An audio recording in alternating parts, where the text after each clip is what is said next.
আপনি কি বাড়িতেই ছিলেন? আপনার বাবা যখন মারা গেছে ঘরেই ছিলেন? আমারে ফোন দিছে পরে আমি কোথায় আসছি। আপনি কোথায় থাকতেন? আমি আমার শ্বশুর বাড়িতে থাকি তিলচন্ডি। যখন এটি খাইছে তখন আমার ফোন দিয়েছে পরে আমি জবেতালি হসপিটালে গেছি।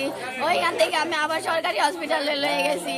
ওইখান থেকে ইয়ার পরে আবার এটা জানি কি হাসপাতাল লয়ে গেছি, যে সাইনবোর্ড একটা হসপিটাল লয়ে গেছি। তো ওইখান থেকে আমি মৃত লয়ে গেছি পরে এইখান থেকে আবার পুলিশে লয়ে গেছে। কি ট্যাবলেট পাইছে কোথায় আপনার বাবা? আমি কইতে পারি না তো। বাজার থেকে কি ট্যাবলেট কিনে নিয়ে আসছে না? আচ্ছা, দন্দির ওইদিকে। দন্দির বাজার থেকে। আগে কি কখনো বলছিল আত্মহত্যা করবো এরকম কিছু? না, কখনো বলে নাই, কিন্তু আমার আব্বু বলতো বারবারে এই মামলার কারণে, এই পেরেশানির কারণে, এই টেনশন আমি আর নিতে পারতাছি না। কখন জানি কি হয়ে যায় আমার, কখন জানি কি হয়ে যায় আমার, আব্বু বারবার বলছে।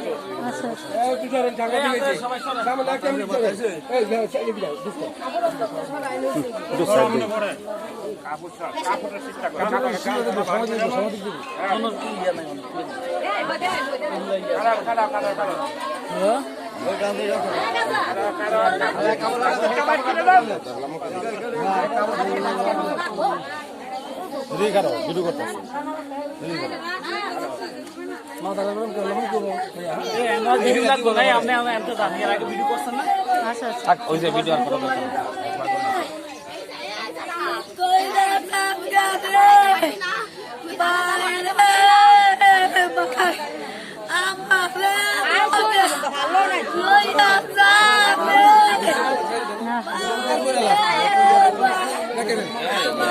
ঠিক আছে, আপনারা কান্নাকাটি করেন। আর শোনেন, জীবনে যত কষ্ট আসুক আর কেউ আত্মহত্যা করবেন না, ঠিক আছে?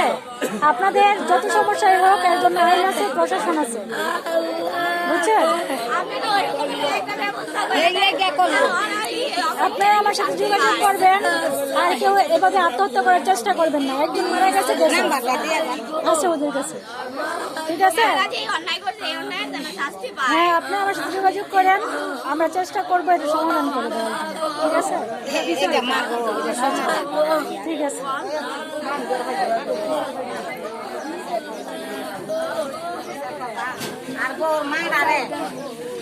ঠিক আছে,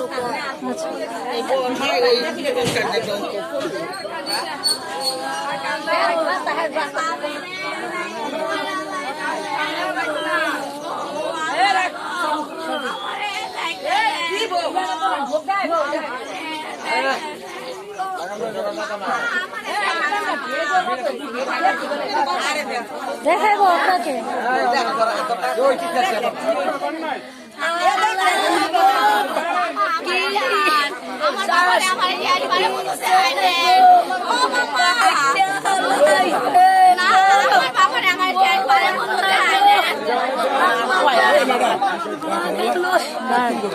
আমার